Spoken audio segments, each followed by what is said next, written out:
Olá pessoal, eu sou Audrey Cocol e este é o Eita, o Café Esfriou. Este é mais um canal sobre maternidade, sobre feminismo, sobre filhos com deficiência, sobre política, mas é o único canal que fala sobre tudo isso junto e misturado.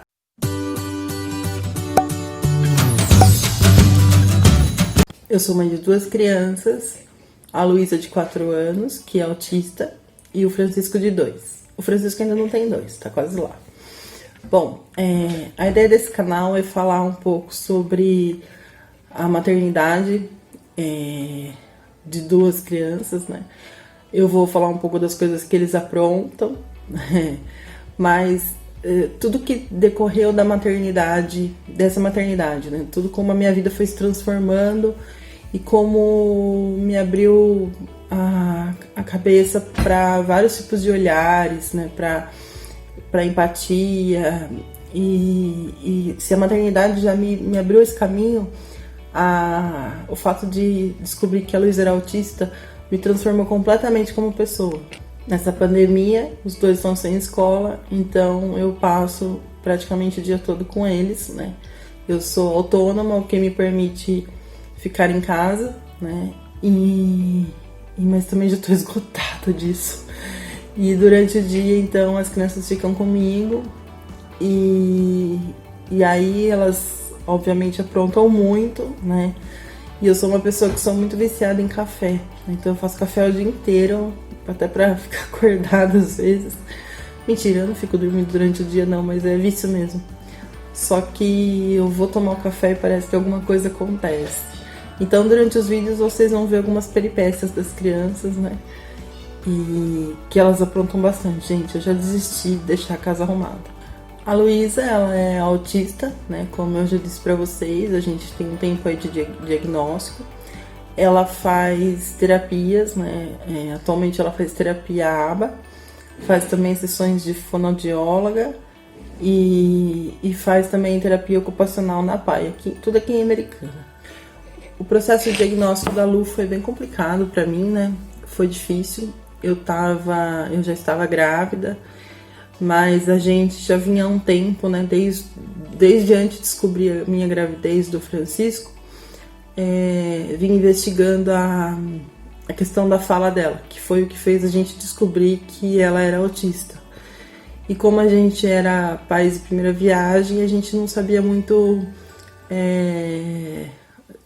quais comportamentos esperar de uma criança, né? A gente não sabia da importância do olhar, todas essas fases de desenvolvimento. Eu deixei rolando, né? Eu deixei as coisas caminhando e como ela foi fazendo as coisas básicas, como engatinhar, sentar, né? Ela foi fazendo tudo normalmente, nem o próprio pediatra dela desconfiou. Aí, depois de um tempo, eu comecei a perceber que a Luísa, quando a gente chamava ela não sabia, parecia que ela não sabia que o nome dela era Luísa. Então, um belo dia, na sessão do pediatra, eu chamei por ela várias vezes e ela não me atendeu nenhuma das vezes, né? E aí o pediatra colocou lá o encaminhamento para consultar um psiquiatra, né, ou um neurologista, escreveu lá TEA, né, que é transtorno do espectro autista, ou surdez. Então eu fiz exames de surdez, né, e a gente descartou a surdez. Fomos no otorrinolaringologista e de fato havia na Luísa uma otite, né, que atrasou um pouco, talvez tenha atrapalhado um pouco o desenvolvimento da fala, mas que o médico disse que ela ouvia como se ela estivesse embaixo da água. Porém, ela não era surda. A gente constatou que ela não era surda e a gente sabia que ela não era surda, porque ela ouvia galinha, né? Ela tinha até uma propaganda da Vivo, né? Que ela despertava pra propaganda, assim, era muito legal. E vou ver se eu acho a propaganda pra colocar aqui. Uma propaganda de um cachorro. E então a gente sabia que ela não era surda. Oi, eu sou o Pipoca. Esses são meus manos e olha isso. A gente vai curtir gigante. Se divertir muito.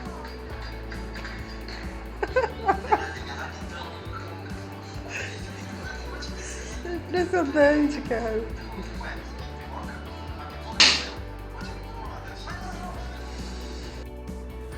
E então aí nós somos um psiquiatra em Campinas, né, que a minha irmã indicou, foi o único médico que a gente foi. Ele fez algumas sessões com a gente, conversou com a gente, depois observou a Lu, né. E alguns comportamentos dela que a gente foi relatando no decorrer da consulta, que a gente descobriu que eram comportamentos típicos de uma criança autista, né. As crianças autistas enfileiram as coisas, né, vão deixando tudo um seguidinho do outro, né? Vai botando as coisinhas tudo enfileiradas, não olha, né? Não tem um olhar, são um pouco antissociais, elas rejeitam as pessoas, elas usam as pessoas como instrumento, né? Elas não apontam para o que elas querem, né? Elas não comunicam o que elas querem. Ela pega a sua mão e puxa e leva até o que ela quer. E você que pega para ela, como se a sua mão fizesse parte dela. Ela usa você como instrumento. Ela não tem a troca de olhar, de pedir, né, o que ela precisa. É porque como se ela entendesse que a gente não vive nesse mundo, no mesmo mundo que o dela, né? Então, ela não estabelece uma comunicação, né, nenhum tipo de comunicação. Ela teve mais alguns sintomas, né, ela se batia bastante, né, quando ela ficava frustrada, ela batia a cabeça, o que assustava bastante a gente, principalmente a avó, né, ela batia a cabeça na parede, ela ficava extremamente estressada, né, de um comportamento bem violento em relação a ela mesma, né, autodestruidor. Então, todos esses comportamentos agregados à falta da fala, né, da ausência total de linguagem dela. Ela até chegou a falar algumas palavrinhas, mas não completou, não processou por muito tempo. Depois de um tempo ela começou a regredir, né, deixou de falar. Então aí o diagnóstico dela foi fechado muito próximo do momento em que eu já estava para ter o Francisco, né? Que o Francisco também durante a gravidez dele toda eu estava nesse processo diagnóstico, estava dando aula e estava assim bem esgotada, estressada e a gente não sabia o sexo dele, né? A gente optou por não saber o sexo e no meio, acho que umas 37 semanas da gestação, o Francisco sentou na minha barriga. E isso foi uma frustração muito grande pra mim, porque eu tinha tido a Luísa de parto normal, né? E eu fiquei frustrada de que aqui em Americana eles não fazem parto normal de criança sentada, né? Então eu sabia que eu ia ter que passar por uma cesárea e isso me deixou bem preocupada, né? Isso vai ser um ponto que eu vou falar mais pra frente. E aí quando o médico diagnosticou ela, ele encaminhou a gente para as terapias, né? Ela começou a fazer aba, começou fazendo bastante sessões já por semana, começou a fazer a fono e depois, mais pra frente, que a gente colocou ela na terapia ocupacional, né? Com integração sensorial. E logo nas primeiras semanas que ela começou a terapia, ela já começou a olhar mais, ela já começou a ter intenção de fala. O médico também receitou uma terapia, uma vitamina B6 que ela tomou por um tempão. E então naquelas semanas, eu lembro que o Francisco não tinha nem nascido ainda, ela já estava começando a querer falar. E aí a gente percebeu que muita coisa começou a mudar para ela e a gente começou a entender melhor, né? Como se desse um nome para o que estava acontecendo e a gente começou a observar mais os comportamentos dela e pensar mais na melhor forma de se comunicar com ela, né? E eu lembro que eu tinha prestado atenção que a Luísa não sabia quem era pai e quem era mãe, né? Ela não fazia essa diferenciação. Por exemplo, falava, Lu, leva isso pro papai. era a mesma coisa que falar avião para ela. Ela não tinha esse discernimento. E depois da sessão com o médico, que ele me explicou que eles eram muito mais de visualização, né, de enxergar a imagem, aí eu comecei a mostrar fotos da gente para ela e expliquei, né, se é a mamãe, se é o papai. Então ela ficou toda feliz, na hora que ela viu uma foto minha e ela trouxe a foto para mim.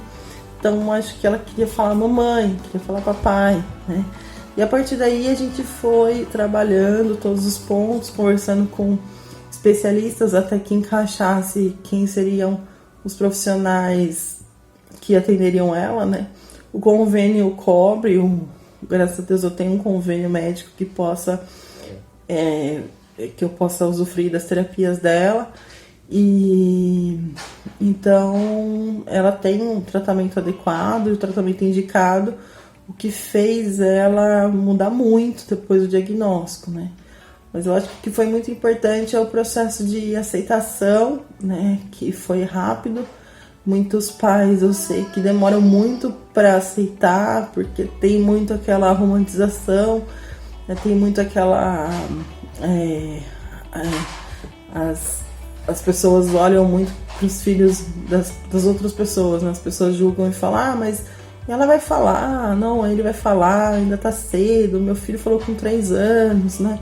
Então, porque antigamente era mais assim, né? Era mais no dia a dia, né?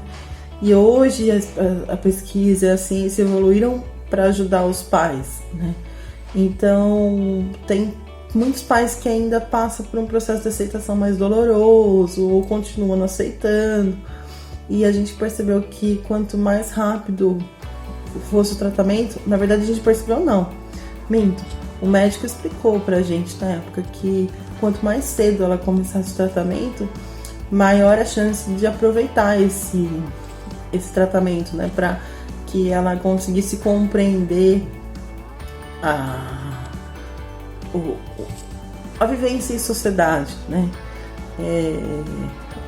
Que o tratamento tivesse mais eficácia por conta da elasticidade cerebral, que o cérebro consegue aprender mais, né? Consegue absorver mais coisas. À medida que a gente vai se tornando mais velho, isso vai ficando mais difícil, porque explica muita coisa, né?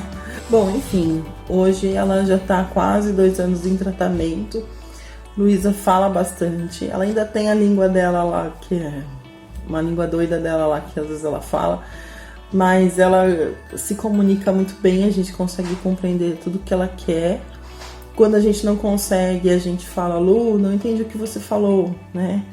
E aí ela fica um pouquinho frustrada assim, mas ela repete, ela tenta repetir. E ela já não tem mais nenhum dos outros sintomas que ela tinha do autismo. Ela não bate mais a cabeça, ela não enfileira mais as coisas. A coisa que ela faz muito ainda é fazer muita bagunça, né? Mas vocês vão ver isso no decorrer dos vídeos. Mas hoje a questão que mais me preocupa, né, é a linguagem e o processo de aprendizagem dela. Porque a gente precisa entender como ela entende as coisas, né? E como ela como ela aprende as coisas. Porque ela tem que acompanhar a escolinha, né? Ela tem que conviver em sociedade para se desenvolver, né? Ela não vive sozinha, porque eu acho que pra gente ter independência, a gente precisa das outras pessoas. Então a linguagem é importante pro desenvolvimento da Luísa na escola, né? Desenvolver socialmente, se integrar com as pessoas, né? Conhecer outras pessoas, fazer amigos, conviver em sociedade, né? A gente sabe que o autismo, ele tem como característica um pouco do distanciamento, né, social. Autistas não são muito apegados às pessoas, o que também não se pode generalizar, né? Mas isso sempre foi um traço, mito ou não, né, que sempre marcou o autismo, que o autista ele vive um pouco no mundo dele, né? Mas eu penso que independentemente disso, eu penso que as pessoas que vivem em torno da gente, né, as relações sociais são importantes. E você ter pessoas no seu entorno não tira sua independência, né? As pessoas precisam das outras para sobreviver. As pessoas precisam se relacionar. Tem uma frase da Judith Butler que eu acho muito legal, que ela fala: a minha própria vida depende de uma vida que não é minha. Então, eu penso que a gente compreender que somos pessoas vulneráveis, que somos pessoas com fraquezas, faz a gente se relacionar, né? Que essa é a base da pesquisa, né? Da teoria dela. E todo mundo dessa forma é assim, né? O autista também precisa das pessoas. É diferente de independência física, né? Daquela questão de a pessoa precisar de ajuda para as necessidades básicas, que são os casos mais complicados e severos de autismo, né? Então eu estou numa situação assim, eu tenho uma filha com autismo leve que me fez despertar para um mundo que eu não teria despertado, que eu não teria conhecimento se ela não fosse autista. Por conta do autismo dela, eu tive que entrar nesse mundo, descobrir o que era autismo, descobrir os graus de autismo, entender as dificuldades de mães. Conheci muitas pessoas no decorrer desses 2 anos e imagino que eu tenho muito para conhecer ainda. Conheci muitas experiências e dificuldades. E eu penso que eu me tornei uma pessoa muito diferente do que eu imaginava ser como mãe, né? Eu romantizei muito a maternidade, eu criei uma expectativa muito grande em relação à maternidade e tomei um susto muito grande quando a Lu foi diagnosticada autista. Mas me fez crescer, me fez pensar na vida de uma forma muito diferente, né? Hoje eu penso assim, graças a Luísa, eu aprendi muito e eu me transformei numa mãe muito melhor do que eu acho que eu teria sido se ela não fosse. Então, esse aí é o meu primeiro vídeo. Queria falar um pouco para vocês sobre esse olhar, né? Quem eu sou e um pouco do que nós vamos falar. Eu tenho a intenção de discutir bastante a questão da maternidade, sobretudo de mães que têm experiências mais difíceis em relação aos filhos que têm algum tipo de deficiência, e experimentar um pouco esse mundo e discutir sobre ele.